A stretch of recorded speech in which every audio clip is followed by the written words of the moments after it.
आप मेरे गुरु हैं, मैं आपका शिशु, मुझसे इस पर दया कीजिए।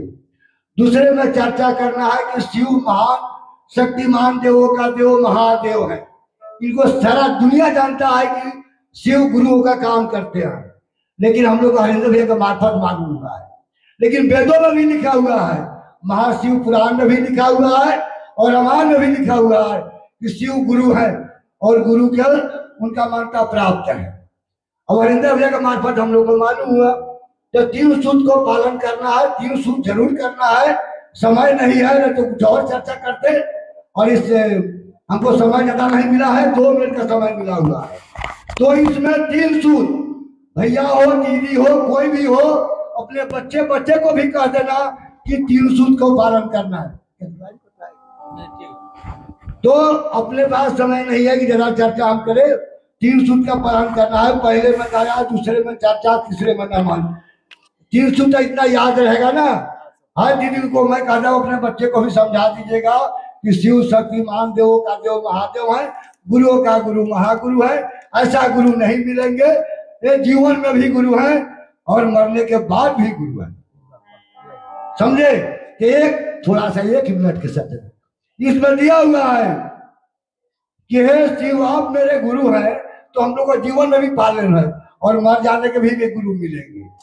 समय मिलता थे वो भजन करके सुना देते, लेकिन यहाँ पर हमको समय नहीं मिला है, मात्र 2 मिनट का है। हाँ सही बात है, 2 मिनट की भजन भी आप गाइए लीजिए। 2 मिनट 2-3 लाइन गाइए। अरे भजुले सिसिया शाम सुबेरे, भजुले सिसिया शाम सुबेरे, नमः शिवाय के जापली, भव सागर से पार उतारी है गुरु जी रही है। अरे भजुले सिसिया शाम सुबेरे, भजुले सिसिया शाम सुबेरे, नमः शिवाय के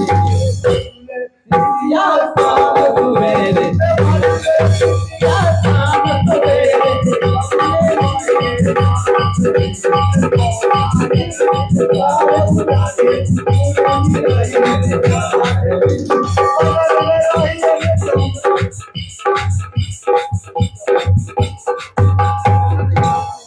बगल में रहिए रे जमराज जी, चौर डोलाई है रे साथ जी। अरे भजुले सिसिया शाम सुबेरे, नमः शिवाय के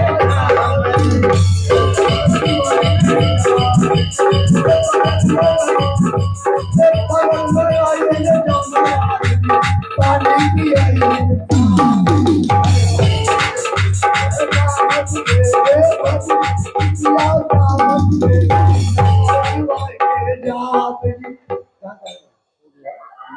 नचाना नहीं है यहाँ,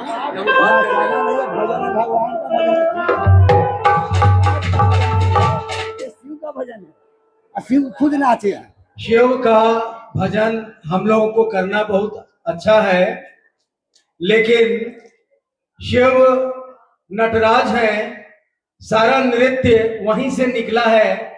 हमको आपको जैसा मालूम है सभी कला के वो राजा हैं, लेकिन उन्होंने कहा है कि अभी हमको आपको स्मरण रखना है कि वो गुरु के रूप में हमारे आपके जीवन में आए हैं, क्योंकि भजन थोड़ी देर के लिए भाव की अवस्था में ले जाता है, लेकिन हमारे आपके अंदर भजन अस्थाई शिष्य भाव नहीं प्रदान करेगा। अस्थाई शिष्य भाव प्रदान करने का एक ही रास्ता है, गप करने का। शिव गुरु के बारे में सदा स्मरण रखिएगा, नहीं तो आज हिंदुस्तान के बहुत सारे जगहों पे इस तरह से शिव गुरु नाम के भजन पे नाच गाना इत्यादि चल रहे हैं। इसको साहब ने कहा है कि सदा परहेज करिएगा इन चीजों से, क्योंकि हम तमाशा करने नहीं आए हैं, हम शिव गुरु को लेने और दूसरों को देने आए हैं। सदा हमको आपको याद रहे। अभी जैसा हम लोगों ने देखा, इस तरह से कभी भी गुरु चर्चा स्थल पे ऐसे दृश्य ना उपस्थित करेंगे। भजन गाना ठीक है, भजन गाएंगे, कोई दिक्कत नहीं है।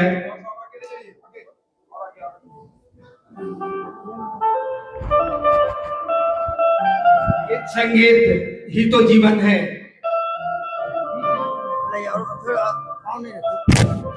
लेकिन इस जीवन में जो प्राण है वो गुरु होते हैं। गुरु का आसरा मिले, इस पर हमको आपको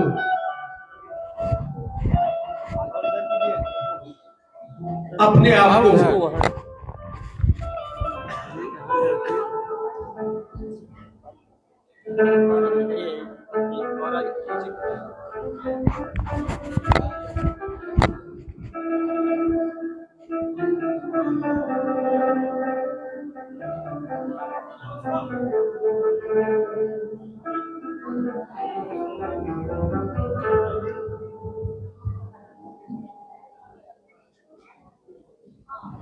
आइए अब हम सुनते हैं दीदी बरखा आनंद जी को। इनके लिए विषय निर्धारित है, आओ चले शिव की ओर। और कुछ जिज्ञासाएं आपके पास हैं तो लिख के भेजिए। जिज्ञासाओं का उत्तर भी देने का प्रयास करेंगे दीदी बरखानंद जी। आइए इस मंच पे हम आमंत्रित करते हैं दीदी बरखानंद जी को और उनसे सुनते हैं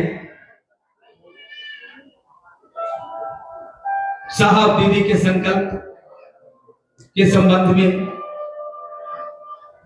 साहब दीदी के सानिध्य में गुजारे कुछ आध्यात्मिक पल की अनुभूतियों को। दीदी बरखा आनंद जी।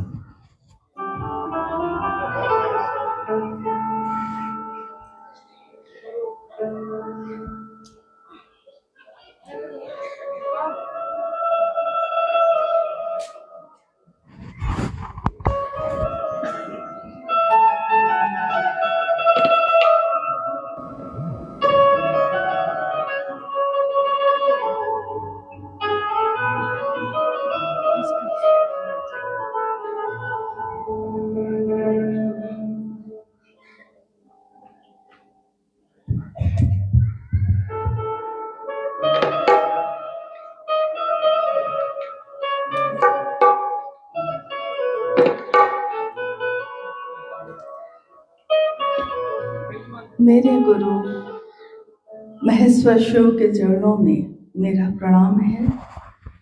इस कालखंड के प्रथम शिव के शिष्य और हम सबों के परम आदरणीय वरेण्य गुरु भ्राता साहब श्री के चरणों में मेरा प्रणाम है।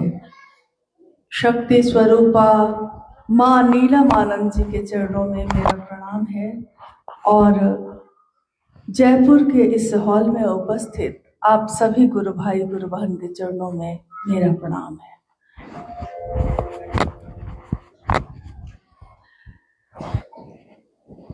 हम सबों का सौभाग्य है कि आज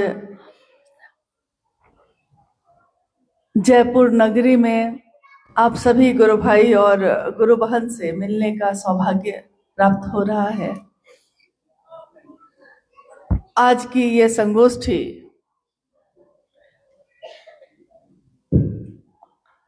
जो रखी गई है, जिसमें हम अपने गुरु शिव के बारे में और अपनी शिष्यता के बारे में कुछ बात करना चाहते हैं।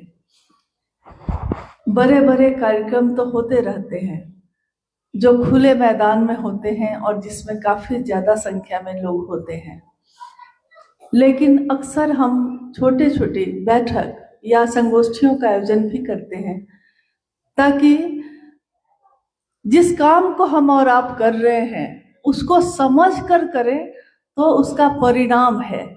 कोई भी काम जो हम अपने जीवन में करते हैं उसको अगर समझ कर और तब करें तो जो परिणाम हम चाहते हैं वो परिणाम मिलता है।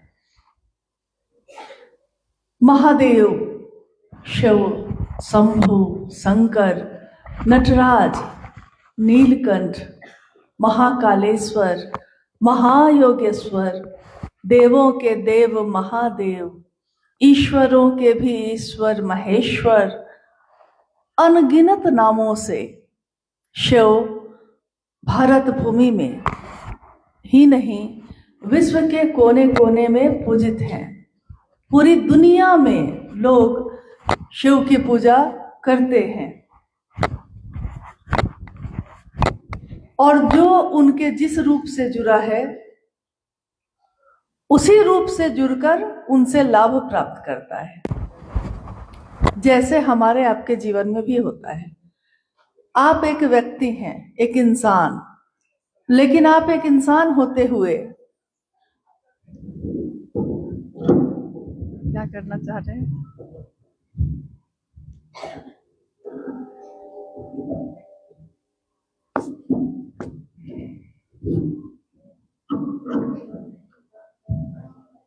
छोड़ दीजिए। ये नीचे आ जा रहा है। नहीं नहीं आएगा अब नहीं आएगा। अच्छा ठीक है। देखिए, जिसका काम उसी को साझे। इनको पता है कि कैसे नहीं आएगा। देखिए, आज जो ये कार्यक्रम 10 बजे से शुरू है और इसमें शिव की चर्चा हो रही है, शिव का भजन भी हो रहा है, शिव के गुरु स्वरूप की बात हो रही है, 3 सूत्रों की बात हो रही है, साहब और दीदी की बात हो रही है। और अब कुछ देर में ये आज की जो बैठक है, ये संगोष्ठी है, ये अब समाप्त होगी और हम भी अपने घर को लौटेंगे, आप भी अपने घर को लौटेंगे। लेकिन राजस्थान के कोने कोने में आप ही बढ़ के महादेव का काम विस्तार देंगे। इसलिए हर जगह पे हर तरह की बात नहीं संभव होती। जैसे यहाँ की जो स्थिति अभी चल रही है, हालांकि हम लोग का सौभाग्य ये है कि जयपुर की इस धरती पे साहब श्री का आगमन हुआ और यहाँ उस समय शिव गुरु महोत्सव का आयोजन हुआ, जिसमें हजारों लोग शामिल हुए। आज भी उस समय के गुरु भाई गुरु बहन खड़े हैं, अपने गुरु का काम कर रहे हैं। तो आइए आज हम लोग बात करते हैं कि शिव के अनेक रूप हैं। पूजा पद्धति से हम लोग लगभग इन सभी रूपों से जुड़े हुए हैं पहले से ही। पूजा पद्धति यानी प्राचीन समय से जो तरीका रहा है ईश्वर की पूजा का, सबसे पहले समय में, बहुत प्राचीन समय में जब हम ईश्वर की पूजा करते थे तो उस समय तो मंदिर नहीं था, उस समय तो सिंदूर और जल और दूध चढ़ाना चाहिए ये भी नहीं पता था। इंसान उस समय किस तरह पूजा करता था, लेकिन उस समय भी इंसान दुख महसूस करता था, सुख महसूस करता था, कृतज्ञता महसूस करता था। तो वो उस समय उस ईश्वर जो दिखाई नहीं देता, उसके लिए अपनी कृतज्ञता व्यक्त करने के लिए वृक्ष की पूजा करने लगा, जल की पूजा करने लगा, फिर अग्नि की पूजा होने लगी, हवा और आकाश की पूजा होने लगी। इसीलिए आपने सुना होगा कि पवन देव हैं, वरुण हैं, जल देवता हैं, यानी अनेक रूपों में अन्य देवी देवताओं की पूजा शुरू हुई।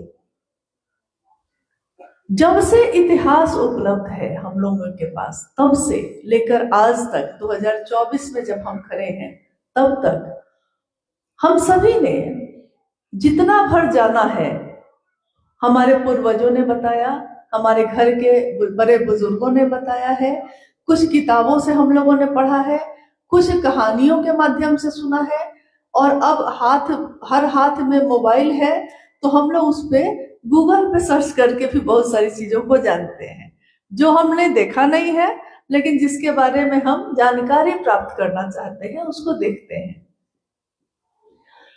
सारे चीजों के बाद एक जगह जाके हम लोग का मन ठहर जाता है कि अन्य सभी देवी देवताओं की पूजा होती आई है तो उनका एक रूप है कि हाँ भाई ये रूप है उनका, वो आएंगे धरती पे शरीर में अवतार लेकर, लेकिन जब जब धर्म से विमुख होगी धरती तो धर्म की रक्षा के लिए आएंगे या ऋषियों की रक्षा के लिए आएंगे, यानी किसी ना किसी उद्देश्य से आएंगे। उनके रूप की पूजा भी होती आई।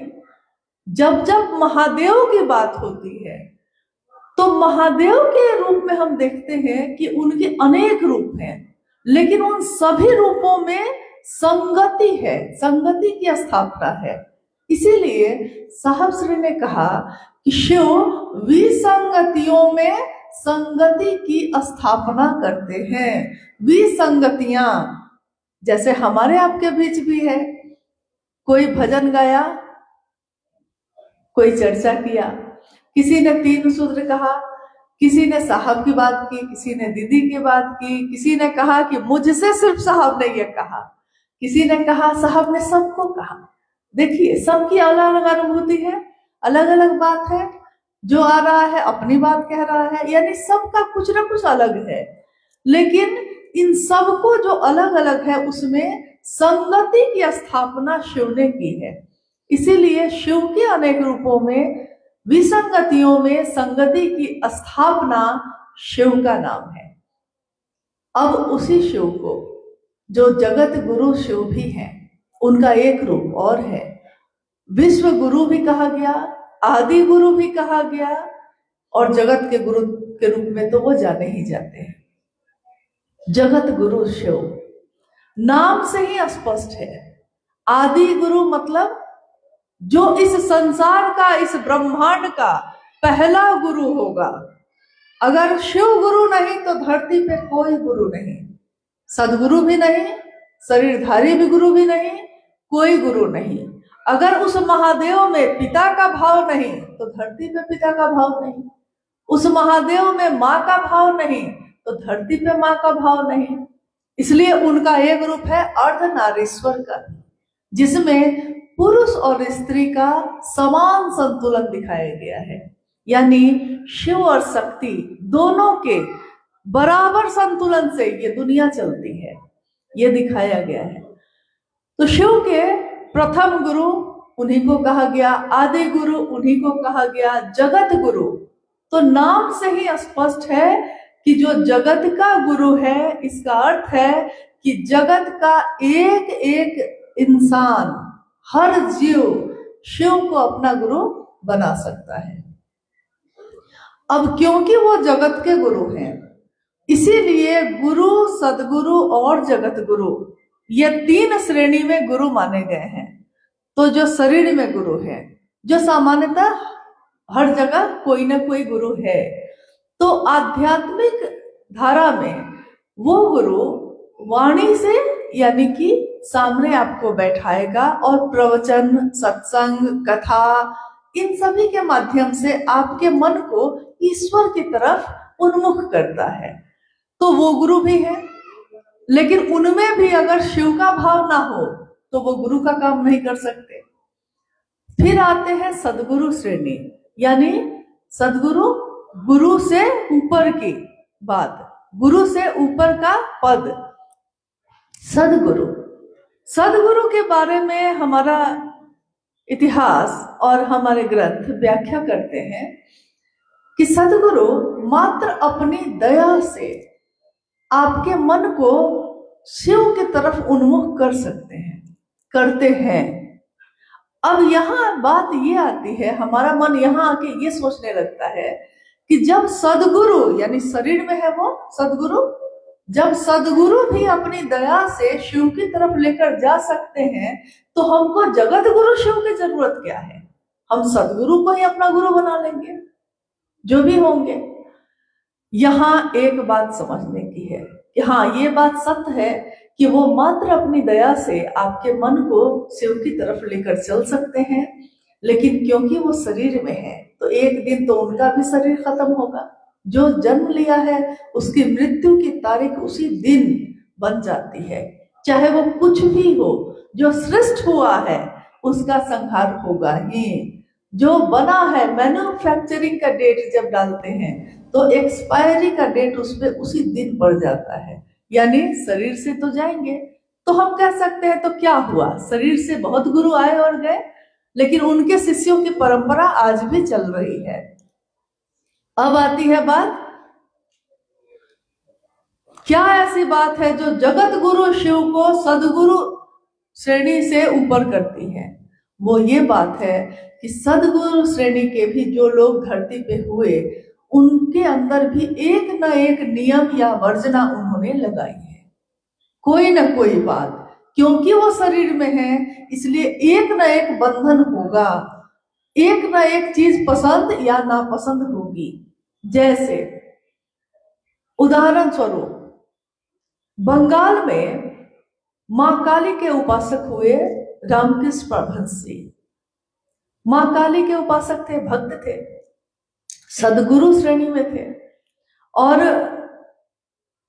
उनकी एक ही पसंद थी कि उनको मिष्टी बहुत पसंद था, मिठाई बहुत पसंद थी। तो उनकी पत्नी यानी उनका विवाह कर दिया गया, लेकिन भक्त थे मां काली के, तो उन्होंने अपनी पत्नी में भी मां का रूप ही देखा, तो वो अपनी पत्नी को भी मां कहकर ही बुलाते। उनकी पत्नी कहती है उनको हमेशा कि आप अपने शिष्यों के बीच बैठे होते हैं, इतनी बड़ी बड़ी बात कहते हैं, और जब देखिए उठ के आ जाते हैं अंदर और कहते हैं माँ मिष्टी है, मतलब मीठा है, मुझको मीठा खाना है। तो उनकी पत्नी को ये अजीब सी बात लगती कि सारी चीजों से आपका मन मुक्त है, सिर्फ एक मिठाई के लिए क्यों बोलते हैं। तो वो कहते कि जिस दिन मैं मिष्टी मांगना भी बंद कर दूंगा, समझना उसके 2-3 दिनों के अंदर मैं इस धरती को छोड़ूंगा। और ऐसा ही हुआ भी, यानी शरीर में रहने के लिए एक ना एक चीज की पसंद या नापसंद होगी ही होगी, और जिस दिन वो भी खत्म हो जाएगी, वो जो शरीर में है वो शिव में ही विलीन हो जाएगा। तीरों भाव से शिव के का जो एक गुण है शिव में विलीन हो जाएगा। यानी सदगुरु श्रेणी में भी कुछ नियम है कि आप ब्रह्मचारी बन के आएंगे तो मैं आपको अपना शिष्य बनाऊंगा। आप पवित्र या अपवित्र हैं कि नहीं, पवित्र बन के आइएगा तब बनाएंगे।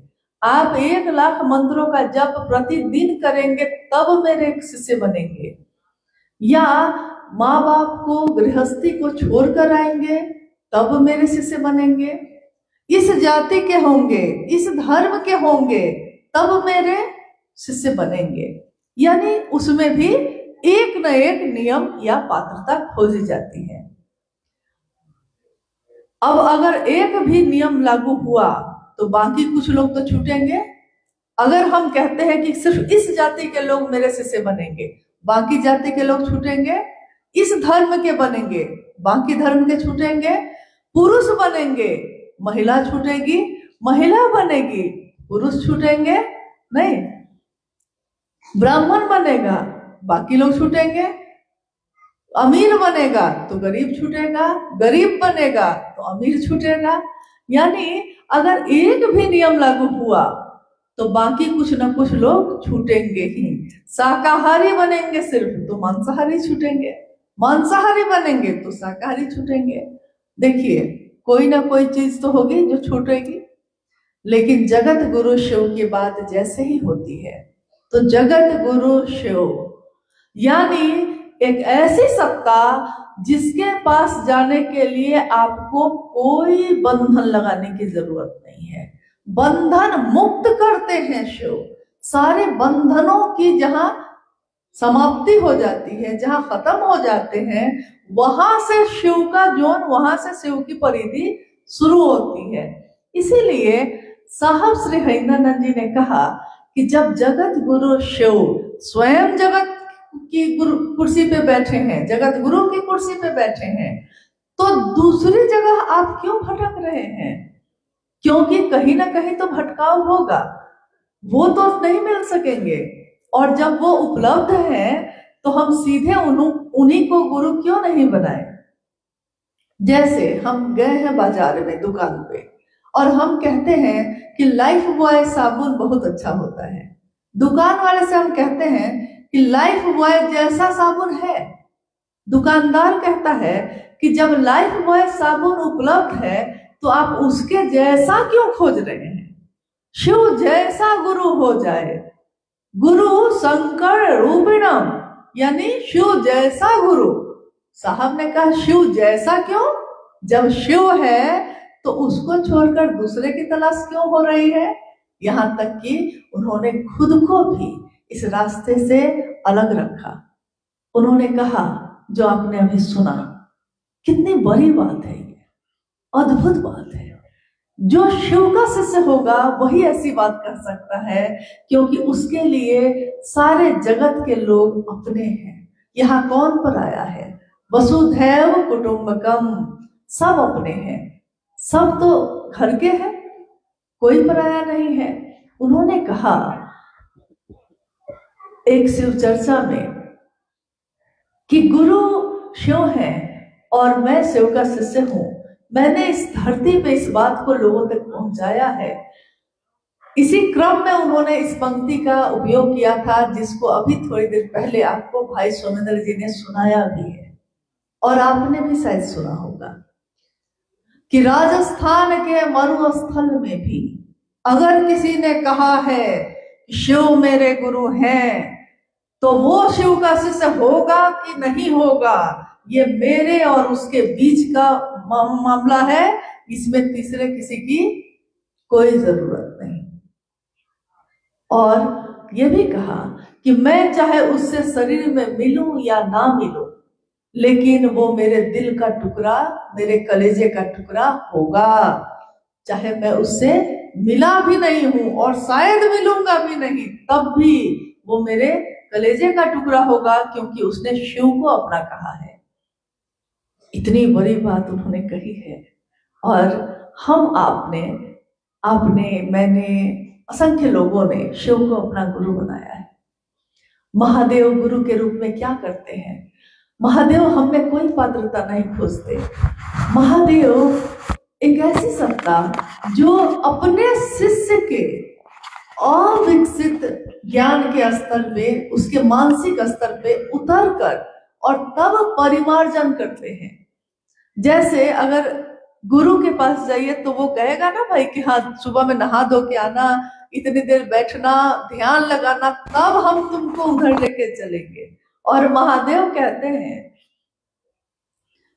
कि जिसने विचार में भी, बोली में भी सिर्फ बोला है कि शिव मेरे गुरु हैं, मैं उसके मानसिक स्तर पे उतर कर उसका परिमार्जन करता हूँ, उसको अपने से मिलाता हूँ।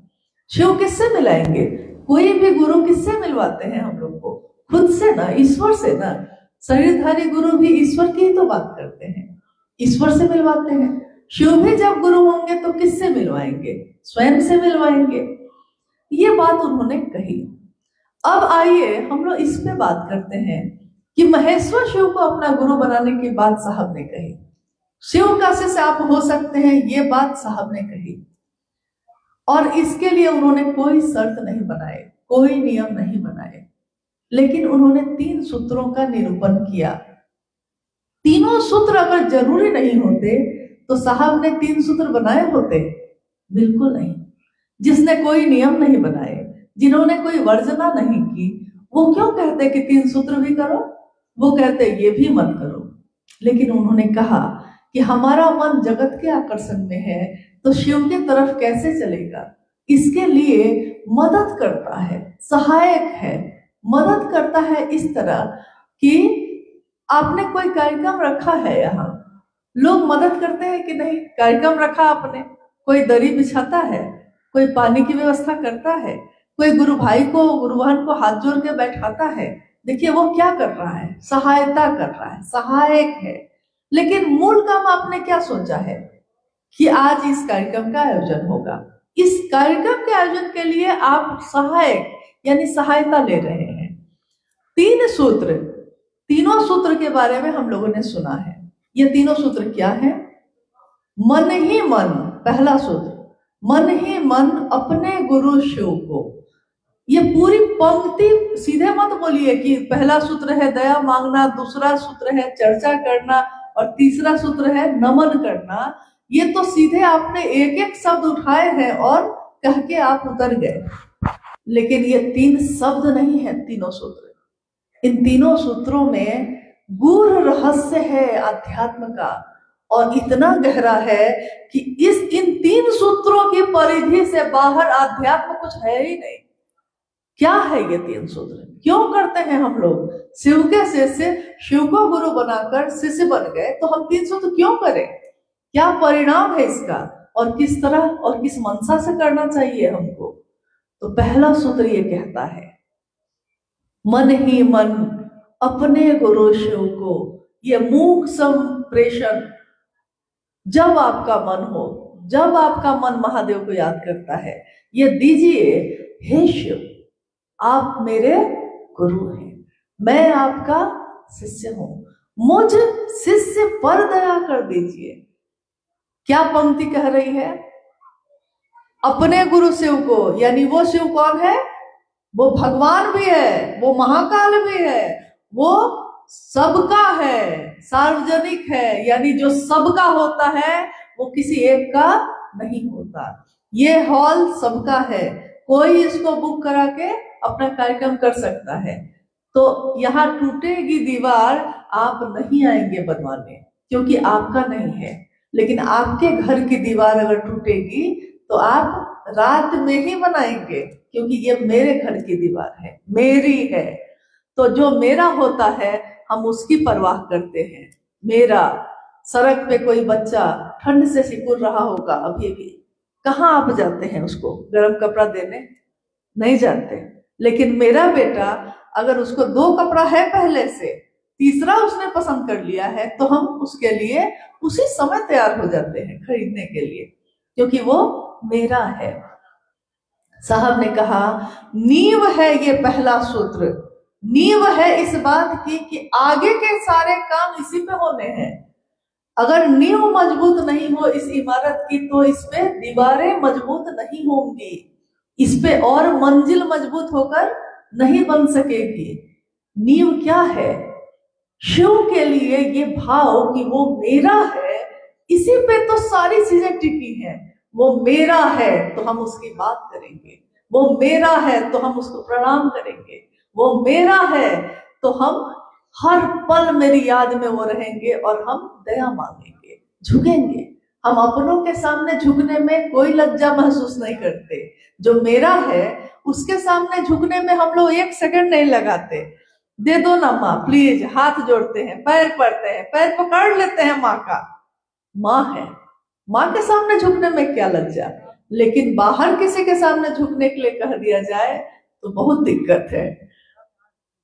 तो पहला सूत्र यानी मन ही मन उस शिव से दया मांगना, अगर ये मजबूत हो गया, बार बार मन ने आपके मन ने, क्योंकि सूक्ष्म है वो शिव, और भाव भी सूक्ष्म होते हैं, प्रेम भी सूक्ष्म होते हैं, भक्ति भी सूक्ष्म होती है, शिव की सत्ता भी सूक्ष्म है। सूक्ष्म मतलब जो दिखाई नहीं देता। मेरा आपका शरीर दिखाई देता है, हाथ है तो दिखाई देता है, लेकिन हाथ के अंदर जो खून है उसको भी अगर काटिए तो वो भी दिखाई देगा। लेकिन आपके प्राण कहाँ है? दिखाई नहीं देते। जिसके कारण ये शरीर जीवित है वो दिखाई देता है? कभी नहीं देता। मन, हम कहते हैं कि मेरा आज मन है, या हम कहते हैं कि आज मेरा मन नहीं है। ये मन कहाँ है? अगर मन को ढूंढिए तो वो कहाँ दिखता है? आंख दिखती है, कान दिखता है, शरीर का अंग अंग दिखता है, लेकिन ये मन कहाँ है? तो मन कहीं नहीं दिखता, अदृश्य है, वो दिखाई नहीं देता। लेकिन आपके पूरे शरीर का संचालन वही कर रहा है जो दिखाई नहीं देता। आप कहते हैं कि शिव दिखाई नहीं देता, तो हम उसको अपना क्यों बनाएं? शिव दिखाई नहीं देते तो वो हमको दीक्षा कैसे देंगे? शिव दिखाई नहीं देते तो ज्ञान कैसे देंगे? हम कहते हैं ये बात, लेकिन आपका मन भी तो दिखाई नहीं देता, आपका संचालन वही करता है। अभी इसी क्षण बैठे हुए हम सब हैं यहाँ, अगले पल, अगले सेकंड में आपके मन में क्या विचार आएगा आप बता सकते हैं? अभी तुरंत एक पंक्ति के बाद हम क्या बोलने वाले हैं हमको भी नहीं पता, आप क्या सोचने वाले हैं आपको भी नहीं पता।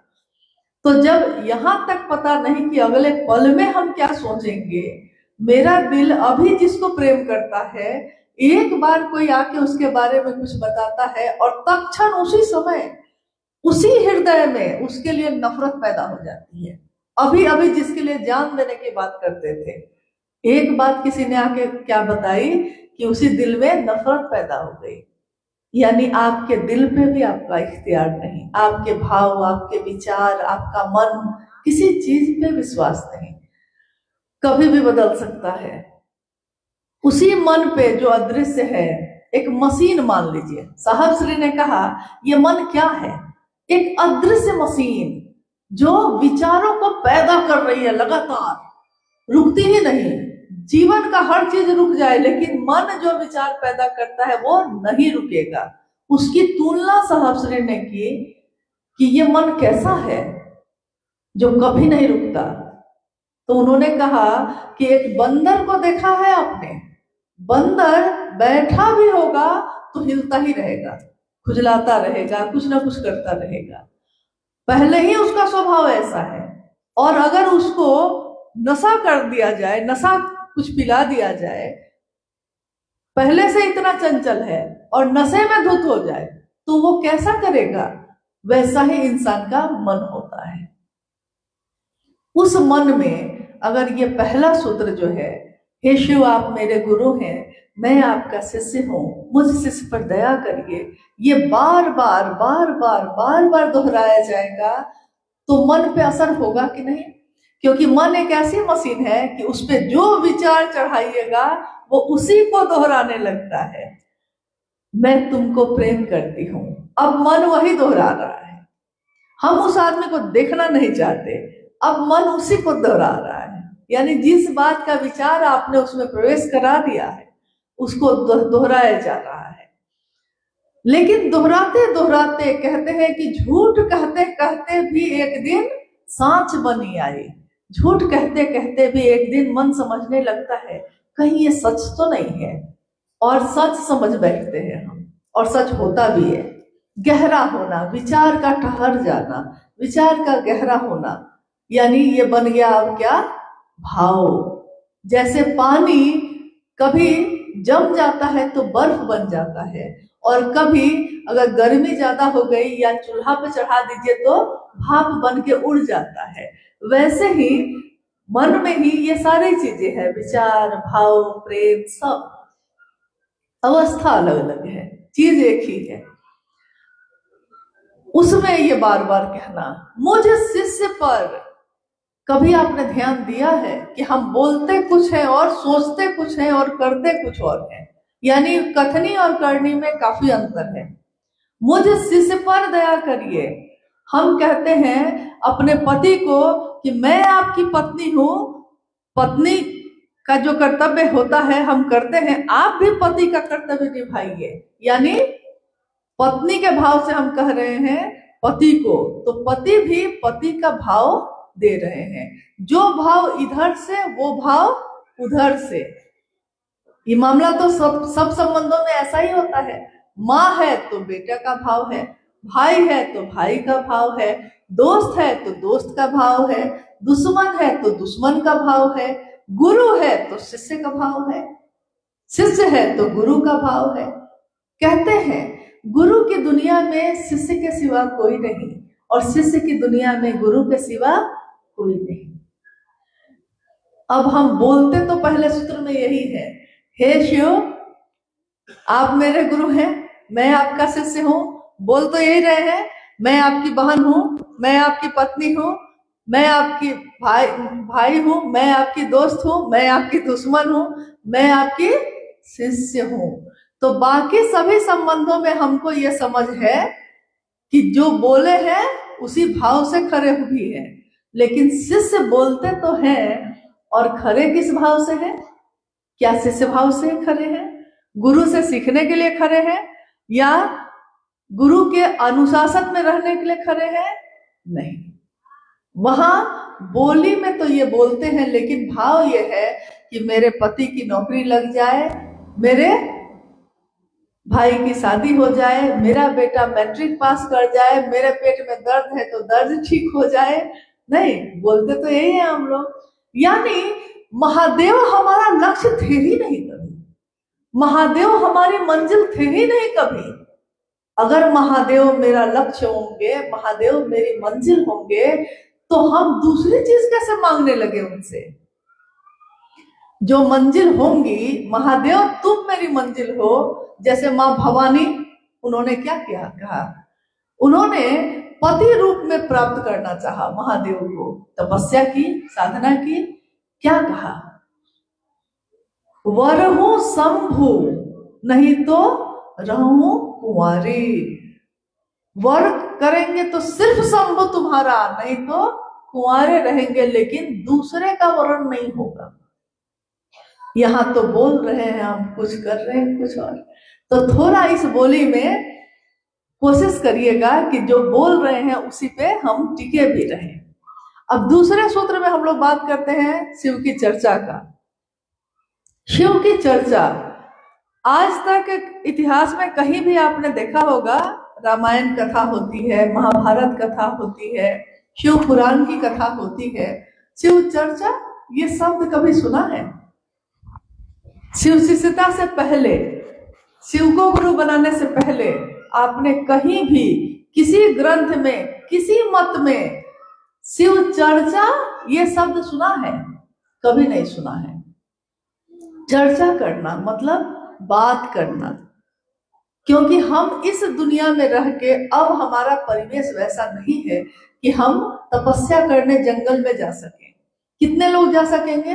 अगर अभी कहा जाए तो हम में से कितने लोग जा सकेंगे? कोई जाना चाहते हैं तपस्या के लिए? कोई नहीं जाना चाहता। किसी को कहा जाए कि ब्रह्मचारी बन जाइए, घर गृहस्थी छोड़िए, चलिए, अब कितने लोग हो सकता है? एक दो लोग चल दे, बाकी लोगों का क्या होगा? यहाँ तो जगत गुरु की बात हो रही है, यानी जगत का एक एक व्यक्ति जैसा भी है वो शिव को अपना गुरु बना सकता है और शिव की चर्चा कर सकता है। जीवन में रहते हुए जीवन मुक्त होना, गृहस्थी है, बच्चा है, परिवार है, व्यापार है, नौकरी है, सारा काम करते हुए और तब शिव के ध्यान में रहना, आप क्या समझते हैं? ये मामूली साधना है? आज तक के इतिहास में कोई साधु और संत भी ऐसा नहीं कर सका, क्योंकि शिव के ध्यान में जाने के लिए उसने जगत की सारी चीजों को छोड़ा, अपने शरीर को, अपने मन को तपाया, तब कहीं जाके ईश्वर के ध्यान में वो आ पाया। लेकिन सुबह उठ के आप एक तरफ दुकान भी खोलते हैं, काम भी कर रहे हैं, सारे स्टाफ को देख रहे हैं, घर में खाना भी बन रहा है, सफाई भी हो रही है, कपड़ा भी धुल रहा है, और सारे काम करते हुए भी महादेव नहीं भुला रहे हैं। ये क्या हुआ है? इससे पहले हमारे साथ ऐसा हुआ था? ये कौन आया, रोशन हो गई महफिल जिसके नाम से? ये कौन आया है मेरे मन में? ये कौन प्रवेश किया मेरे मन में, जिसके कारण मेरे घर का कोना कोना रोशन हो गया, मेरा मन उजियारा हो गया, और हम उसको भूल नहीं पा रहे हैं, जबकि घर का काम कर रहे हैं, जबकि व्यापार कर रहे हैं, नौकरी कर रहे हैं, लेकिन हम उनको भूल नहीं पाते। हम शाम में चर्चा में जाएंगे, लेकिन सुबह आंख खुली है तब से वही ध्यान में क्यों आ रहे हैं? ऐसा पहले तो नहीं हुआ था। नहीं, पहले तो हमारे दिल की हालत ये नहीं थी कि आंख खुली है तो दूसरा सारा काम करते हुए भी ध्यान में वही आ रहा है कि जाएंगे शाम में, लेकिन याद तो सुबह से ही है, जाएंगे कल, लेकिन सोते समय भी याद उसी की है। जिसकी नींद में भी शिव अवस्थित है, ऋषि उसे ही कहते हैं। ये साहब श्री की वाणी है जो ऋषिकेश में उन्होंने अपनी शिव चर्चा में कही कि जानते हैं ऋषि किसको कहते हैं? जिसकी नींद में भी शिव अवस्थित है, आंख में भी वही बसे हैं। शिव की चर्चा करना मतलब महादेव की बात करना और सुनना। करना भी अच्छा लगता है, सुनना भी अच्छा लगता है। बोलने से ज्यादा तो सुनना अच्छा लगता है। लगता है कि हम चुप रहते, कोई दूसरा बोलता रहता, बोलता ही रहता। क्यों ऐसा लगता है? क्योंकि जो प्रिय हो जाता है उसका नाम सुनना अच्छा लगता है, उसके बारे में बात सुनना अच्छा लगता है। जिससे भी हमारा हृदय प्रेम करता है, कोई दूसरा उसका नाम लेता है तो हमको अच्छा लगता है। नहीं, नाम तो दूसरा लिया है, अच्छा आपको क्यों लग रहा है? क्योंकि आपका हृदय प्रेम करता है उसको। मेरे भाई की बड़ाई हो रही है, आपको क्यों अच्छा लगा? क्योंकि भाई मेरा है। साहब श्री को भी यही ना अच्छा लगा। हम क्या दे सके अपने साहब को? क्या दे सकते हैं? उनको मात्र इतना ही अच्छा लगा कि जिस शिव की बात मैं करता हूं तुम भी उसी शिव की बात करो। जिस शिव से मेरा लगन है तुम्हारा लगन भी उसी से हो जाए। इससे सुंदर बात क्या होगी? लेकिन जगत के प्रेम में वो लक्षण नहीं होता। जगत का प्रेम यानी लौकिक प्रेम, उसमें ये बात नहीं होती। लौकिक प्रेम में जिससे प्रेम होगा आपको, वो किसी दूसरे की तरफ देख ले, आप उसका हाल खराब कर दीजिएगा। दूसरे की तरफ देखे कैसे? मतलब लौकिक जगत का प्रेम, उसमें क्या है कि दूसरे से देखे कैसे, उससे बात कैसे किए, कहीं मेरा तो नहीं, हमसे तो नहीं छूट जाएगा, कहीं हमको तो नहीं भूल जाएगा, भय है अंदर से। लेकिन ईश्वर से प्रेम में भय नहीं है। राजस्थान की थी ना मां मीराबाई, मीरा को कृष्ण से प्रेम हुआ, ऐसी लागी लगन मीरा हो गई मगन, वो तो गली गली हरि गुण गाने लगी, महलों में पली बन के जोगन चली, मीरा रानी दीवानी कहाने लगी। मीरा रानी थी, अपना अस्तित्व भूल गई। जब ईश्वर से प्रेम होता है, उस परम सत्ता से प्रेम होता है, तो व्यक्ति अपना अस्तित्व भूलकर उसके नाम का गुणगान करने लगता है। यानी महादेव से प्रेम हो, और क्या मीरा को कृष्ण से प्रेम है तो जिसने भी कृष्ण का नाम लिया होगा उसको उससे भी प्रेम हुआ होगा। जो शिव का शिष्य होगा शिव से प्रेम होगा, शिव से प्रेम होगा तो शिव से जुड़ी सारी चीजों से प्रेम होगा, सारे गुरु भाई गुरु बहनों से प्रेम होगा, जो अपमान देगा उससे भी प्रेम होगा, जो सम्मान देगा उससे भी प्रेम होगा, जो नहीं पूछेगा आपको उससे भी प्रेम होगा, साहब की बनाई हुई व्यवस्था से प्रेम होगा, हर बात से प्रेम होगा, क्योंकि उससे प्रेम है। उसके कारण विवाह होता है किसी बच्ची का, हमारी बेटी का मान लीजिए, अपने घर में जाती है, वो पति के कारण जाती है ना अपने घर में, और कौन है उसका अपना वहां? कोई नहीं। लेकिन पति अपना हुआ है तो इसके कारण वो पति के माँ को भी माँ समझती है, पिता को भी पिता समझती है, देवर को भी भाई समझती है, ननद को भी बेटी समझती है। क्यों? क्योंकि प्रेम तो पति से हुआ है ना, वो उससे हुआ तो उससे जुड़ी सारी चीजों से हो गया, उससे हो गया तो जो उसके लिए है वो मेरे लिए है। ऐसा ही है अध्यात्म जगत में भी प्रेम, जो उसके लिए है वो मेरे लिए भी है। शिव की चर्चा शिव के लिए करना, साहब ने यही कहा, अपने लिए नहीं। दूसरों को समझाना इसलिए कि तुम समझ सको, क्योंकि हम नहीं समझ पा रहे हैं। तो शिव की चर्चा में दूसरा सूत्र जो है उसके पीछे एक ही नियम काम करता है कि जितना दूसरे को समझाइएगा उतना खुद समझेंगे। जितना महादेव के पास किसी दूसरे को पहुंचाने की कोशिश कीजिएगा उतना खुद पहुंचिएगा। स्टेशन आपको पहुंचाने हम चले हैं और आपके साथ हम भी देखते हैं पहुंचे हुए, पहुंचाने तो आपको गए थे। तो ये गहरा होता जाता है। महादेव गुरु के रूप में आपसे और कुछ नहीं चाहते, कुछ नहीं मांगते। पूजा पद्धति में आप उनको दूध जल धतूर बेलपत्र सब चढ़ा सकते हैं, लेकिन गुरु और शिष्य परंपरा में गुरु जो ज्ञान देता है शिष्य उसके लिए कृतज्ञ होता है, कृतज्ञ होता है, इसलिए गुरु दक्षिणा देता है। लेकिन महादेव को गुरु दक्षिणा में क्या दीजिएगा? महादेव को आपके पैसे से क्या काम, महादेव को आपके भोजन से क्या काम? शिव चर्चाओं में इसीलिए साहब ने कभी भी इस बात को बढ़ावा नहीं दिया कि आप बहुत प्रसाद चढ़ाइए, बहुत व्यवस्था करिए, क्योंकि उन्होंने कहा शिव की चर्चा इसको करने का हक हर गरीब से गरीब गुरु भाई को है। वो अपने घर में शिव चर्चा का आयोजन कर सके, इसके लिए आपको सबको वैसा काम करना होगा ताकि जगत का एक एक व्यक्ति इस काम को कर सके। हमारे पास पैसा है तो हम तस्वीर लगा लेते हैं, हमारे पास व्यवस्था है तो हम लोगों के लिए बैठने की व्यवस्था कर लेते हैं, मिठाई खिलाते हैं, खीर खिलाते हैं। लेकिन उनका क्या, जो प्रतिदिन कमाते हैं, और रोज सोचते हैं कि अगले दिन क्या खाएंगे। क्या उनको ये हक नहीं है कि वो शिव चर्चा का आयोजन करें? हक है।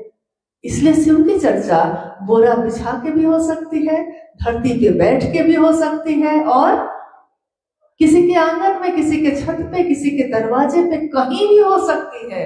इसमें कोई नियम नहीं।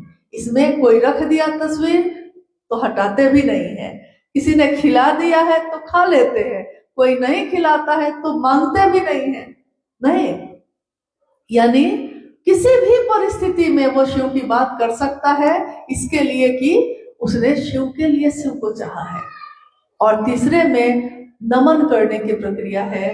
नमन यानी आपका मन झुकेगा तभी ना। और नमन की प्रक्रिया सबसे सुंदर है अजपा जप।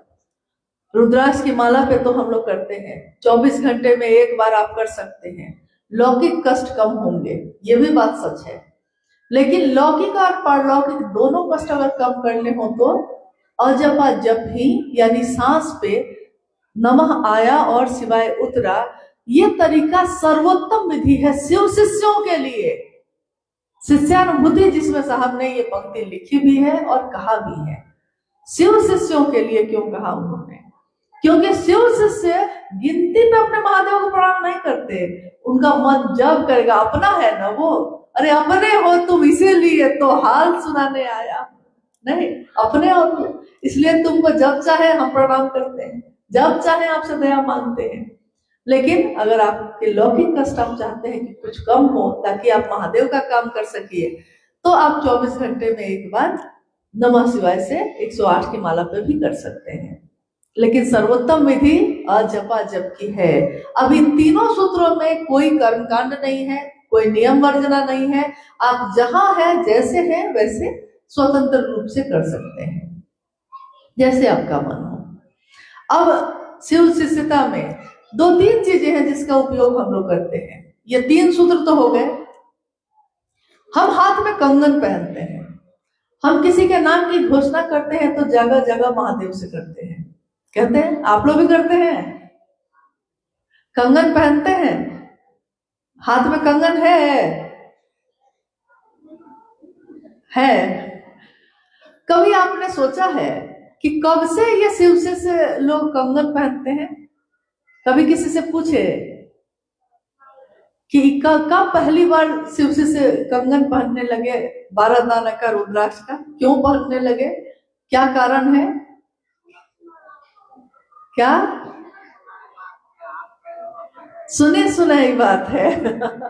हाँ ठीक है। खुद ही लोगों ने निर्णय ले लिया कि हमको किस हाथ में पहनना चाहिए, आपको किस हाथ में पहनना, खुद ही कर लिया। महादेव ने कोई नियम नहीं लगाए, हम लोगों ने लगाने शुरू कर दिए। आदमी का ये स्वभाव है। सन 1974 में साहब श्री ने शिव को अपना गुरु बनाया। ये तो आपने सुना, आपने पहले भी सुना होगा। आरा एक जिला है बिहार में। आरा जिला के कोई है यहाँ? अच्छा है, 1-2 लोग हैं, ठीक है। वहीं के शमशान भूमि में उस समय साहब श्री पटना में लॉ कॉलेज में कानून की पढ़ाई करते थे और प्रतिदिन रात्रि में शमशान साधना में जाते थे। लेकिन लोगों को, यानी शरीरधारी गुरुओं की परंपरा में कितने लोगों को उन्होंने गुरु बनाया, हर जगह वो निराश हुए। ये आपने अभी सुना है, शिव शिष्यता की पृष्ठभूमि में आपने सुना भाई सुरेंद्र जी से कि हर जगह हताश और क्लांत हुए, हारा हुआ मन, पूरी तरह टूटा हुआ मन। कल्पना करिए कि अगर हम पानी में डूबने लगे और कोई सहारा नहीं हो हमको। लोग कहावत कहते हैं कि तिनके का भी सहारा होता है, और वो तिनका भी आपके पास नहीं हो और हम पानी में डूब रहे हैं, तिनका भी सहारा नहीं है। उस समय आपके मन की अवस्था क्या होगी? वैसी ही ना अवस्था उस दिन साहब के पास थी। पिछले 14 वर्षों से उन्होंने अनेक लोगों को अपना गुरु बनाया। हर जगह छल मिला, हताशा मिली, निराशा मिली, और टूटे हुए मन से, बिना विश्वास के, बिना किसी श्रद्धा के, नफरत थी गुरु के नाम से। उन्होंने कहा कि आप तो फिर भी महादेव पे थोड़ा श्रद्धा रखते हैं, विश्वास है आपको, मुझको तो कुछ भी नहीं था, क्योंकि गुरुओं ने बड़ा ठगा था, मुझको छला था, तो मैंने उस मन से शिव को अपना गुरु बनाया। और गुरु बनाकर जब वो लौटे सन 1974 में, तो उन्होंने मां नीलम आनंद जी को पत्र लिखा, जिसमें उन्होंने लिखा कि नीलम, मैंने शिव को अपना गुरु बना लिया है, तुम भी शिव को अपना गुरु बना लो। मां नीलम आनंद बहुत आनंदित हुई, मेरे पति को एक ठौर मिला, महादेव मिले, इससे सुंदर बात क्या होगी, बड़ी प्रसन्न हुई। फिर जब वो लौटी और उसके 2-3 वर्षों के बाद ही, बीच में ही सन 1974 में ये घटना हुई है, और सन 1975 यानी 1 वर्ष के बाद ही नमः शिवाय वाली घटना हुई, जो आपने अभी सुना है। ध्यान से सुने हैं आप लोग कि नहीं सुने थे? नमः सांस के साथ यानी हवा के साथ नमः सांस पे चढ़ा और शिवाय उतर गया, ये घटना हुई, यानी साविधि। अभी मैंने आपको कहा है शिव शिष्यों के लिए सर्वोत्तम विधि है अजपा जप, क्योंकि जो शिव के शिष्य के साथ घटा वही ना शिव शिष्यों के लिए महादेव की तरफ से आया है। और महादेव की तरफ से क्या आया था? साविधि, विधि के साथ साहब श्री के सांसों पे नमः चढ़ा और शिवाय उतर गया। तो शिव शिष्यों के लिए तो शिव से यही आया था। ये हुआ 1975 के बाद 2-3 वर्षों के अंदर ही साहब श्री बिहार प्रशासनिक सेवा में उत्तीर्ण हुए और डिप्टी कलेक्टर के रूप में उनका चयन हो गया। पहली पोस्टिंग उनकी गया में एक जगह पे 2-3 महीने के लिए हुई, लेकिन उसके तुरंत बाद पलामू एक जिला है, अब झारखंड में है, मनातूगढ़ का नाम आप लोग ने सुना है कभी? मनातूगढ़, जैसे यहाँ है नाहरगढ़, आमेरगढ़, यहाँ तो गढ़ ही गढ़ है जयपुर में नहीं, लेकिन हमारे झारखंड में भी कुछ गढ़ है, यानी किला, यानी राजा का परिवार जिसमें रहता था, या बहुत बड़े जमींदार लोगों का परिवार जिसमें रहता था। मां नीलम आनंद जी का जन्म स्थान मनातूगढ़, ये आज पलामू जिला में है और ये पलामू झारखंड में है। रांची से लगभग 4-5 घंटे की दूरी पे है। मनातूगढ़ में, उसी पलामू जिला में मनातू से पहले एक और प्रखंड है, उसका नाम है पाटन। आपने पाटन का नाम सुना है कभी? पाटन की कोई घटना सुनी है? किसी ने नहीं बताया है आपको, बताइए। साहब का ससुराल हुआ मनातूगढ़ और उससे पहले प्रखंड आता है पाटन। तो डिप्टी कलेक्टर के रूप में यानी बीडीओ के रूप में पहली पोस्टिंग उनकी हुई पाटन, और तब तक वो शिव को अपना गुरु बना चुके थे, मां नीलम आनंद को बता चुके थे, और पोस्टिंग उनकी हो गई वहीं पाटन में। अब शिव को गुरु बना के उन्होंने पहले की सारी क्रियाओं को छोड़ दिया, कोई कर्म कांड नहीं, कोई मंत्रों का जप नहीं, कुछ भी नहीं करते थे, छोड़ दिया। उन्होंने कहा भी महादेव को गुरु बनाओ और चादर तान कर सो जाओ, महादेव खुद जगा लेगा तुमको। तो उन्होंने सारी क्रियाएं छोड़ दी। लेकिन अब उनके जीवन में क्या हो रहा था? उनके जीवन में ये हो रहा था कि जो वो सोचते सो हो जाता, जो वो कहते सामने वाले को सो हो जाता। विचित्र घटनाएं होने लगी। घर के पूजा घर में बेलपत्र की बारिश होने लगी। पूरा डब्बा चावल का खाली है, आटा का खाली है, और मां नीलम आनंद बाहर निकली है, साहब बैठे हैं। मां कहती हैं आटा खत्म हो गया है, किसी को भेज दीजिए। साहब कहते हैं जाओ देखो होगा। मां कहती है अरे मैं अभी देखकर ही तो आई हूँ, स्त्री से ज्यादा किसको पता होगा कि घर में क्या है क्या नहीं। उन्होंने कहा कि मैं देख के तो आई हूँ, भेजिए ना किसी को। और साहब कहते हैं कि मारो उसको जाके। और माँ थोड़ा सा झुंझलाते हुए वापस लौटती है कि सुन नहीं रहे हैं। फिर मन में एक बात होती है, क्या ऐसा क्यों कहा? तो वो डब्बा हटाती हैं। डब्बा हटाती हैं तो देखती हैं कि पूरा डब्बा आटा से पूरा लबालब भरा हुआ है। कितनी घटनाएं ऐसी हुई उसी जगह पे। उस समय तक साहब ने अपने हाथ में पहली बार उनके मन में एक विचार आया था, महादेव को गुरु माने हुए थे और रुद्राक्ष महादेव से जुड़ी हुई चीज है। तो उन्होंने अपने मन से अपने हाथ में एक दाना रुद्राक्ष का पहन लिया था, एक दाना। फिर कुछ दिन तक वो एक दाना ही पहने रहे। कुछ समय और बीत गया, फिर उनके मन में आया कि 11 पहन लेते हैं, क्योंकि महादेव का एक और रूप है, एकादश रुद्रात्मिकता, जो ताकत है उनकी, रुद्र यानी जीव को रुलाकर मुक्त करने की जो ताकत है उनकी, उनका एक रूप है एकादश रुद्रात्मिकता शक्ति। तो उन्होंने ये सोचा मन में कि महादेव के 11 की जो अंग विज्ञान में 11 की गणना है, तो हम 11 रुद्राक्ष पहन लेते हैं। तो उन्होंने अपने हाथ में 1 से में और 10 शामिल किया और हो गए 11। तो उन्होंने 11 दाने पहनने शुरू किए। उसी पाटन में एक घटना घटती है। रात हो गई है, रात के 9 बज रहे हैं। 9 बजे रात में अचानक दरवाजे पे खटखटाहट हुई। माँ नीलमानंद और साहब वहीं सामने बैठे थे, तो उन्होंने आगे बढ़ के दरवाजा खोला, देखा कि एक साधु खड़े हैं, लेकिन बाहर पूरी तरह अंधेरा है और वो साधु जो खड़ा है उसके पूरे शरीर में रोशनी है। माँ नीलमानंद के मुंह से अनायास निकला उस समय कि आप इस समय यहाँ क्या कर रहे हैं? ये कोई समय है आने का? मतलब 9 बजे, और पाटन तो गांव ग्रामीण क्षेत्र था, तो 7-8 बजे तो लोग अपने दरवाजे को बंद करके सो जाते थे। शहर में ना लोग जगे रहते हैं, गांव में तो आज भी लोग जल्दी सो जाते हैं। माँ नीलमानंद जी ने कहा साधु से, आप यहाँ क्या कर रहे हैं? जाइए कल आइएगा। साधु ने कहा, घबराओ मत, मैं अपना ही आदमी हूं। और यह कह के जो बरामदे में बेंच थी रखी हुई, उस पे वो बैठ जाते हैं। और माँ नीलमानंद खड़ी है, तब तक साहब भी आके खड़े हो जा रहे हैं, कौन है? और वो साधु उनसे तरह तरह की बात करने लगता है। उस बात को करते करते कुछ बातें जो उन्होंने की उस दिन, उसमें एक बात उन्होंने ये भी कही कि रुद्राक्ष का दाना पहने हो तो 12 पहनो। साहब ने कहा कि 12? तो माँ नीलमानंद जी ने कहा कि रुद्राक्ष का दाना तो नहीं है हम लोग के पास, ये तो 11 पहने हुए हैं, लेकिन और दाना तो है नहीं मेरे पास।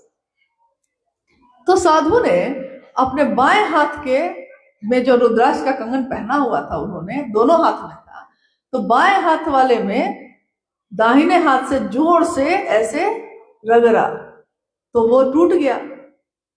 टूटा, उसमें से एक दाना निकालकर उन्होंने दीदी के हाथ में दे दिया और 11 जो दाने थे वो अपनी झोली में डाल लिए और कहा कि तुम लोग जाओ अंदर जाओ, बाहर अंधेरा है।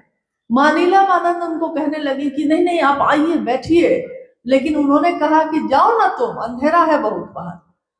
और जैसे ही वो पलटती है तो देखती है कहीं कुछ नहीं है, पूरा अंधेरा है और कोई साधु नहीं, कुछ भी नहीं।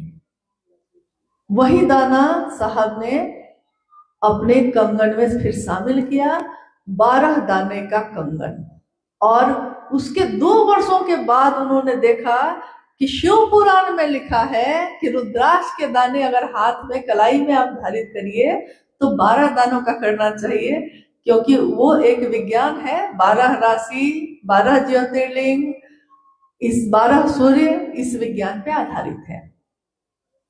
ये घटना कब की है? सन 1981 की। 81 से ही धीरे धीरे फिर बाकी सारे शिवकेशे से जैसे जैसे साहब के संपर्क में आते गए और कलाई में कंगन पहनने लगे। अब आप कहिएगा क्या कंगन पहनने से कोई शिवकाशे से होता है? तो नहीं, कंगन पहनने से नहीं होता, वो तो उसका मन न शिवकाशे से होगा। कंगन मदद करता है आपको शिवसी से होने में या शिव की चर्चा करने में। जैसे दिल्ली में, यहाँ आने से पहले दिल्ली में जहां मेरी बेटी पढ़ रही थी, जब उस प्रांगण में हम गए तो एक व्यक्ति जो सिक्योरिटी गार्ड का काम कर रहे थे खड़े थे और अनायास मेरी नजर चली गई हाथ पे। हाथ में कंगन था, और मेरे मुंह से निकला गुरु भाई है क्या? और वो हंसते, हाँ जी मैं गुरु भाई हूँ, आप कैसे जाने? और वो भी पहचान गया, मतलब पहचान गए तो उनको भी आश्चर्य लगे कि हम वहां कैसे हैं। देखिए क्या रिश्ता बनाइए। ये कंगन है, शिव के शिष्यों के लिए ये एक परिचय है, और ये देखकर हम समझ जाते हैं कि कोई शिव के रास्ते पे चलने वाला आदमी है। मेरा गुरु भाई है, मेरी गुरु बहन है, हम भी आपके गुरु बहन है। मतलब देखिए क्या रिश्ता बनाया साहब ने। ये हाथ में कंगन देखकर एक तो ये भाव जग जाता है, दूसरा कोई ऐसा व्यक्ति जिसने शिव को गुरु नहीं बनाया है, वो आपके हाथ में देखकर पूछ बैठता है कि आप कंगन पहने हैं रुद्राक्ष का, आप क्या तपस्वी हैं, क्या साधु हैं? पूछने लगता है, साधु ही है आप? और हम कहते हैं कि ना, हम लोग तो गृहस्थ हैं। गृहस्थ आश्रम में रह के हम सभी शिव शिष्यों ने शिव को अपना गुरु बनाया है, और जगत के एक एक व्यक्ति ने बनाया है शिव मेरे गुरु हुए हैं। और ये कहते कहते हम लोग शिव चर्चा शुरू कर देते हैं। यानी इतनी सुंदर बात, इसके लिए मदद मिलती है। शिव का काम करने में कंगन मदद करता है, जैसे तीनों सूत्र मदद करते हैं। अब आप लोग की कोई जिज्ञासा है, और भी बहुत सारी बातें हैं, लेकिन समय का थोड़ा अभाव तो रहता ही है। एक दिन में तो सारी बात हो नहीं सकती है। मुझको लगता है कि शायद आप में से बहुत ऐसे लोग होंगे जिन्होंने ये जाना ही नहीं, साहब दीदी के जीवन को नहीं जाना है, शिव शिष्यता कैसे आई ये नहीं जाना, क्यों शिव के शिष्य कंगन पहनते हैं, क्यों शिव के शिव अजबा जप करते हैं, क्यों शिव के शिष्य गली गली घूमते हैं, क्या मिलता है? एक डिप्टी कलेक्टर को क्या मिलता था ये करके? राजघराने की बेटी राजमने नीलम आनंद को क्या मिलता था ये करके? ये कभी जानने की कोशिश करिए, लोगों से बात करिए, पूछिए। कुछ नहीं बताता है कोई तो उनकी लिखी हुई किताब है, आप अनमिल आखिर की घटनाओं को पढ़ सकते हैं, आओ चले शिव की ओर पढ़ सकते हैं। साहब की लिखी हुई शिष्य अनुभूति है, सन 1990 में उन्होंने लिखी थी शिष्यानुभूति, एक शिष्य की अनुभूति अपने गुरु के लिए। वो किताब तो फ्री मिलती है, मुफ्त मिलती है, मुख्यालय से आप मंगा सकते हैं। आप यहाँ से अगर कोई कहेंगे तो यहाँ हम लोग भेज देंगे, ताकि साप्ताहिक चर्चा स्थलों पे आप उसका उपयोग करिए, उसको पढ़िए। और इससे आपको ये भी तरीका पता होगा कि सिर्फ भजन करना शिव की चर्चा नहीं होती, शिव की बात करना शिव की चर्चा होती है। आइए अब हम लोग कुछ जिज्ञासाओं पे बात कर लेते हैं, क्योंकि आप लोग भी दूर से आए हैं और काफी देर से बैठे हैं। कोई जिज्ञासा है भाई?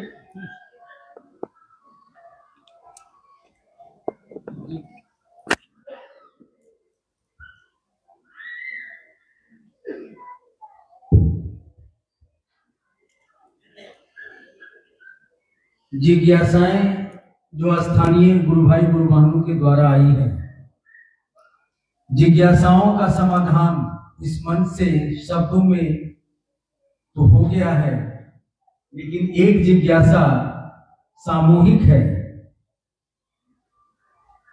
कुछ लोग शिव चर्चा में भिन्न भिन्न देवी देवता का भजन गाते हैं, जबकि साहब ने कहा है शिव चर्चा में चर्चा करने के लिए, समझाने पर नहीं समझते। क्या किया जाए जिससे गुरु कार्य जयपुर ही नहीं पूरे राजस्थान में तेज हो? कृपया बताया जाए गुरु कार्य कैसे तेज हो।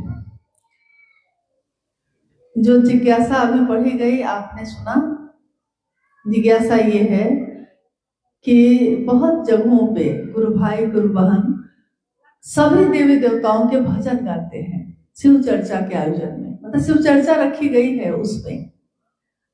अभी जितने लोग आप लोग उपस्थित हैं, आप में से किन्हीं के यहाँ ऐसा होता है? अगर होता है तो थोड़ा हाथ उठाइएगा। आप लोग सब कोई भजन गाते हैं? खूब भजन? थकते हैं कि नहीं? और शिव चर्चा नहीं करते हैं? शिव चर्चा 1, भजन 4। अच्छा ठीक है, तो भजन 4, 5, 10, 20 भी हो सकता है, लेकिन चर्चा 1। बेचारी चर्चा बहुत कमजोर है भाई। कोई उसको रहा ना, कोई देखा ना हरा। क्या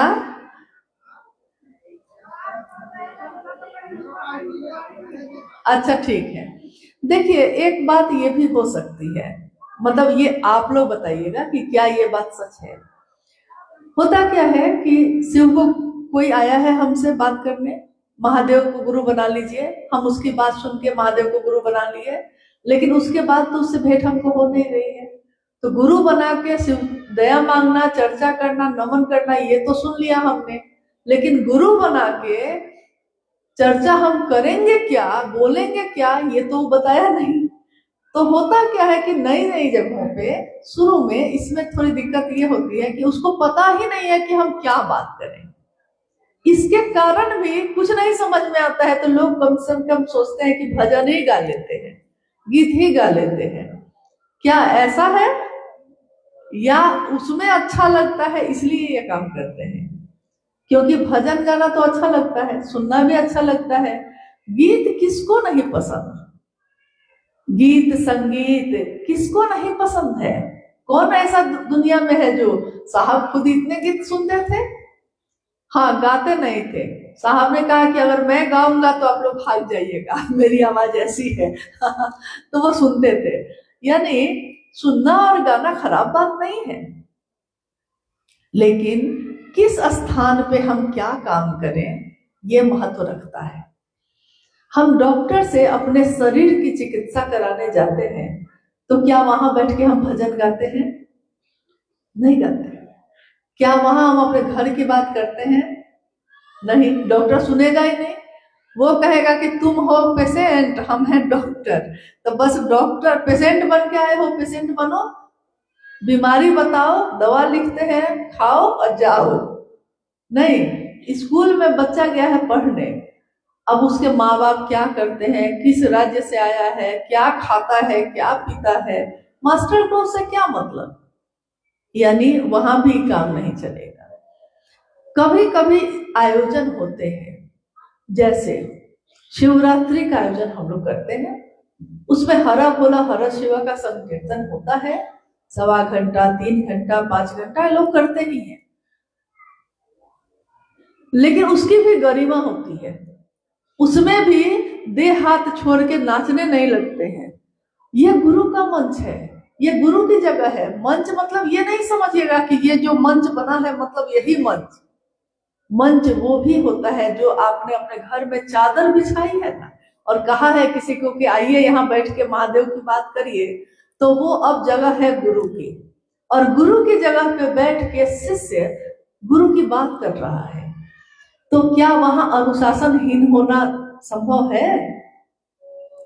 स्कूल में जाके मास्टर के अनुशासन में विद्यार्थी रहता है कि नहीं? डॉक्टर के पास जाके पेशेंट अनुशासन में रहता है कि नहीं?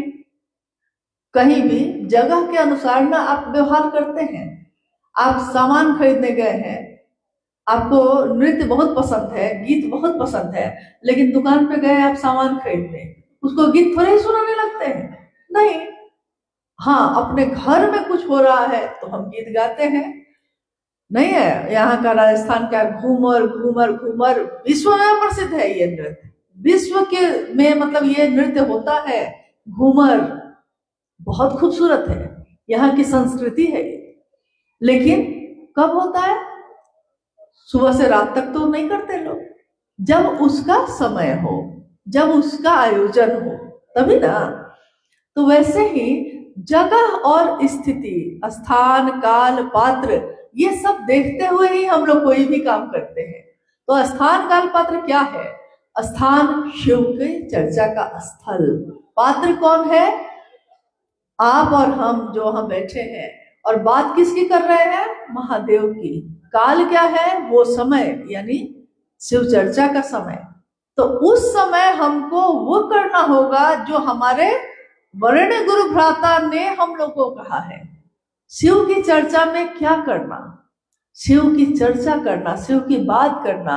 हाँ, बीच में लगातार बात सुनते सुनते लोगों का मन थोड़ा भर जाता है, नहीं समझ पाते हैं। जैसे आपने देखा होगा कि आदमी का दिमाग जो है 45 मिनट से ज्यादा कोई बात को ग्रहण नहीं कर पाता। इसीलिए क्लास में देखते होंगे 45 मिनट बाद 10 मिनट का ब्रेक रहता है, किसी भी क्लास में 10 मिनट का ब्रेक देता है। कारण यही है कि 45 से 50 मिनट तक तो वो दिमाग रिसीव करता है, उसके बाद उसको ब्रेक चाहिए, उसको थोड़ा समय चाहिए। तो शिव चर्चा का आयोजन जब होता है तो बीच में कभी कभी एक आध भजन होते हैं, ऐसा नहीं कि नहीं होते हैं, लेकिन 2 चर्चा 3 चर्चा हो गई है तो एक भजन कर सकते हैं। वो भी जरूरी नहीं है, अगर आपको लग रहा है ऐसा तब करिए। बाकी शिव चर्चा में जो साप्ताहिक चर्चा सब होती है 2-3 घंटे का समय बहुत है। 2 से 3 घंटा, 2 घंटा है या बहुत हुआ तो 3, 2-3 घंटे में साप्ताहिक चर्चा खत्म कर दी जाती है। क्यों? क्योंकि उसमें शामिल होने वाले गुरु भाई गुरु बहन अपने घर को भी देखते हैं, अपने परिवार को भी देखते हैं, अपने बच्चों को पढ़ाते भी हैं। परसों ही एक गुरु भाई बोले कि कुछ गुरु बहन लोग मिलना चाह रही हैं, तो हम बोले सुबह 9 बजे बुला लीजिए। उन्होंने मेरे सामने फोन लगाया और गुरु बहन ने कहा कि 9 बजे नहीं आ सकेंगे हम, क्योंकि हम बच्चे को पढ़ा रहे हैं। तो मैंने कहा कि नहीं, छोड़ दीजिए, मत बुलाइए। क्यों? सही बोल रही है वो, क्योंकि उनको शिव चर्चा भी करनी है, शामिल भी होना है, लेकिन अपने बच्चे की परवरिश भी करना उनका दायित्व है।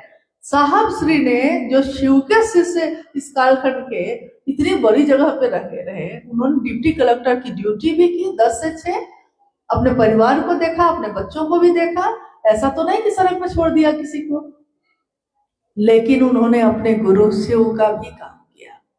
महादेव का काम करने के लिए हमने शिव से कही अपनी मजबूरियां। हम लोग महादेव से अपनी मजबूरी कहते हैं महादेव को कि महादेव मेरे पास समय नहीं है, हाँ हम व्यस्त रह गए, क्या करें, सब कुछ तो हो पाता है, महादेव का काम नहीं हो पाता। मैंने शिव से कही अपनी मजबूरियां, शिव को लेकिन ये सारे बहाने लगे। मैंने महादेव से कही अपनी मजबूरियां, मैंने शिव से कही अपनी मजबूरियां, शिव को लेकिन ये सारे बहाने लगे। और दुनिया कहती है महादेव को छोड़ो ना, अपना काम देखो। तो शिव का शिष्य थोड़ा भी अगर जुड़ा है ना तो वो कहेगा कि शिव से एक पल में कैसे बिछड़ जाए हम, जिनसे मिलने में हमको जमाने लगे, जमाना लग गया तब कहीं जाके महादेव मिले हैं, और आप कहते हैं कि उनसे बिछड़ जाए, उन्हीं को छोड़ दे। हम उन रिश्तों को भी नहीं छोड़ते जिन्होंने हमें सिर्फ दुख दिया है, फिर भी हम उन रिश्तों को नहीं छोड़ते, फिर भी हम उनको ढूंढते हैं और मिलने पे आह्लादित होकर गले से लगाते हैं, जबकि उन्होंने तकलीफ दी है, नफरत दी है। और महादेव ने तो करुणा बरसाई है, महादेव ने तो दया बरसाई है। तो उनको छोड़ने की बात हर समय करते रहते हैं, क्योंकि महादेव कुछ नहीं बोलते। भाई को छोड़ेंगे तो वो बोलेगा ना, परिवार को छोड़ेंगे तो बोलेगा, पति को छोड़ेंगे तो तलाक लेना पड़ेगा, लेकिन महादेव को छोड़ने में क्या है? महादेव है क्या? जब मन किया पकड़े, जब मन किया छोड़े। और महादेव छोड़ दे तब महादेव की दुनिया में हम रहते हैं। ये पूरी दुनिया किसकी है? मेरी, आपकी। किसने बनाई इस दुनिया को? हॉल को किसी ने बनाया होगा, लेकिन धरती को किसने बनाया? हवा को किसने बनाया? ये अग्नि, ये आकाश, ये जल, सब कुछ किसने बनाया? जो महादेव की बनाई हुई चीज है वो बेशकीमती है, उसकी कोई कीमत ये दुनिया नहीं लगा सकती, और ना वैसी चीज बना सकती है। बेशकीमती है हर वो चीज जो महादेव ने बनाई है, लेकिन क्योंकि वो मुफ्त में मिल गई ना हमको, इसलिए हम उसकी कदर नहीं करते। महादेव भी बैठे बैठे मुफ्त में मिले ना तो हम लोग कहते हैं कि समय होगा तो करेंगे। ये दर्द पूछिए साहब हरिंद्रानंद जी से, जिनको कितनी पीड़ाओं से गुजरने के बाद महादेव मिले, इसलिए उनके नजर में अपने गुरु की कदर है। और क्योंकि उन्होंने हमको आपको उस पीड़ा से बचा लिया, उस कांटों की चुभन से बचा लिया, इसलिए हम लोग उसकी कदर नहीं कर रहे। हम कहते हैं हमारे पास समय और महादेव के पास अगर हमारे लिए समय ना हो तब क्या होगा? महादेव को कैसा लगता होगा? आपकी संतान आपको कल अगर उपेक्षित कर दे तो आपको कैसा लगेगा? और महादेव को हम उपेक्षित करते हैं और ये भी नहीं सोचते कि उनको कैसा लगता होगा। कभी तो थोड़ा सोच लीजिए, कभी तो थोड़ा उस दर्द को महसूस करने की कोशिश करिए जो शाहवर्ती ने भोगा है, जिससे वो गुजरे हैं। इसलिए निवेदन करते हैं हम लोग कि महादेव की चर्चा में कम से कम उस घर को छोड़ दें। हम महादेव की चर्चा में यह नृत्य और लगातार भजन ऐसा ना करें हम, क्योंकि कलंकित होंगे शिव। लोग ये नहीं कहते कि कमलावती दीदी के चर्चा में ऐसा हुआ, सुशीला दीदी के चर्चा में ऐसा हुआ। कोई ऐसा कहता है क्या? लोग कहते हैं शिव चर्चा में ऐसा होता है। अभी दिन में एक गुरुबहन है जिन्होंने कहा कि मेरे घर में एक महिला आती है जो काम करती है, तो उन्होंने कहा है कि शिव चर्चा में ऐसा है ना कि जब हम लोग यहाँ कुछ होता है तो हम लोग शिव चर्चा वालों को बुला लेते हैं, 2 घंटा वो लोग थोड़ा भजन वजन गा देती हैं और पैसा ले देती हैं और चली जाती हैं। और मैंने उनको कहा कि अच्छा हुआ, या शायद उन्होंने सुना ही होगा, साहब ने इस बात को न सुना इन कानों से। क्या गुजरती होगी उन पे। उन्होंने हम सबका परिचय क्या बनाना चाहा और हमने अपना परिचय क्या बना लिया। उन्होंने तो चाहा कि लोग आपको हमको देखें और कहें कि शिव के से जा रहे हैं, और हम लोगों ने अपना परिचय बना लिया कि शिव चर्चा वाले जा रहे हैं। अभी भी समय है, इस जीवन में कम से कम अपना परिचय तो ऐसा बनाइए कि कहीं से गुजरिए, किसी से बात करिए तो उसको शिव याद आए। और व्यापार करने के लिए, कमाने के लिए बहुत काम है। बहुत लोग गीत गा के कमाते हैं, शादियों में गीत गाते हैं। राजस्थान की ही एक जगह है जहाँ सुना है मैंने कि जब किसी की मौत हो जाती है और कोई रोने वाला नहीं होता, रुदाली, मतलब उसमें रोने वालों को बुलाया जाता है पैसे देकर या सामान देकर। तो कमाने के लिए तो बहुत रास्ते हैं, दूसरे रास्तों में कमा लीजिएगा, लेकिन अगर थोड़ी भी कद्र हो तो हाथ जोड़ के ये कहते हैं कि महादेव के काम में ऐसा मत करिएगा। कम से कम अपने साहब दीदी के लिए मत करिएगा, अपने महादेव के लिए ऐसा मत करिएगा, क्योंकि उन्होंने हमेशा करुणा बरसाई है और बदले में हम शिव के शिशु को ये दे, ये तो सही नहीं होगा। और कुछ है? अब आज की जो ये संगोष्ठी है अपने समापन की तरफ है। घटनाएं अनंत हैं, हरि कथा अनंत, हरि अनंत, हरि कथा अनंता। हरि भी अनंत है, हरि की कथा भी अनंत है। शिव की दुनिया में शिव की बात भी अनंत है, असीम है, और साहबर दीदी की बात भी असीम है। कितना भी उनके बारे में जानिएगा कुछ छूट ही जाएगा, क्योंकि हर बात तो नहीं जान सकते। शिव के तत्व को नहीं जानते, शिव शिष्य के तत्व को नहीं जानते, लेकिन जितना भर जानते हैं, जितना हमने सोचा है, जाना है, उतने भर में ही हम कहते हैं कि हम उनको बस प्रणाम कर सकते हैं और कुछ नहीं कर सकते। तव तत्वम न जानामि, हे शिव आपके तत्व को हम नहीं जानते। तव तत्वम न जानामि कि दृश्योसी महेश्वर, हे महेश्वर आप कैसे दिखते हैं, आपके तत्व को हम नहीं जानते। नहीं, या दृश्योसी महादेव तादृश्राय नमो नमः। आप जैसे दिखते हैं देवों के देव महादेव, आप जैसे हैं, जो हैं, हम आपको इन आंखों से नहीं देख पाते। आप हैं कण कण में, लेकिन इन आंखों से तो आपको हम देख नहीं पाते। तो आप जो हैं, जैसे हैं, हम सब आपको प्रणाम करते हैं। और इस धरती पे जो राजस्थान की इतनी खूबसूरत धरती है, आप यहाँ बसे हैं, आपने इसको अपना घर बनाया है, और अपने घर को हम लोग सुंदर से सुंदर बनाना चाहते हैं, सजाना चाहते हैं, रोशनी से, सजावट से, रंगोली से, फूलों से। और हम सबों की कामना है, और हमारे साहब और दीदी की कामना भी है कि राजस्थान के हर कोने में, हर जगह पे, क्योंकि जोधपुर से भी गुरु महान है और भी जगहों से, अहमदाबाद से मैं देख रही हूँ है। तो जहां भी हम रहते हैं, हम उसके कोने कोने को शिव शिष्यता से सजाएं, शिव की बगिया बनाए। अलग अलग फूल तो हैं, हम लोग अलग अलग फूल है ना, कोई गुलाब का है, सुगंध देता है, कोई दुर्गंध भी देता है, कोई कमल का फूल है, कीचड़ में खिलता है, और कोई गुलाब की तरह डालियों में कांटों के ऊपर चढ़ के खिलता है। साहब हरिंदरानंद जी ने कहा है कि गुलाब कांटों पे चढ़ के ही खिलता है, लेकिन दुनिया गुलाब की सुंदरता और उसके सुगंध को देखती है, कांटों की तरफ कोई देखता भी नहीं।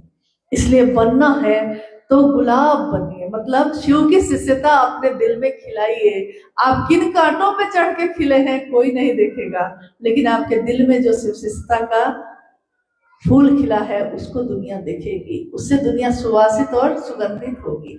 तो यही कामना है कि हम लोग का आना और आप लोग से बात करना थोड़ा भी सार्थक अगर होगा तो हम समझेंगे कि हमने अपने गुरु के लिए कुछ तो किया। दो बात सुन के भी अगर आपके कदम शिव की तरफ चलेंगे तो इतना ही हम लोगों के लिए काफी होगा।